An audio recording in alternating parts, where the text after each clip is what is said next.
tiedä, kun sanoo, niin en sano. Niin, mä nyt teen joku rappa-videon. Nyt täällä on vielä talvi. Mä oon iloinen, koska Trampalla voi olla. Niin, äkkituttu. Ensin takauspertiikka. Sitten veis toista aika lailla. Sitten sä voit kokeilla selkäpäkkärit.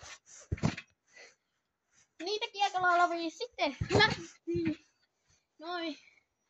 Sitten voi yrittää vähän tämmöisistä pienistä. Vaikka matauteen. Ja sitten vaan siitä niin. Tuliko hyvä?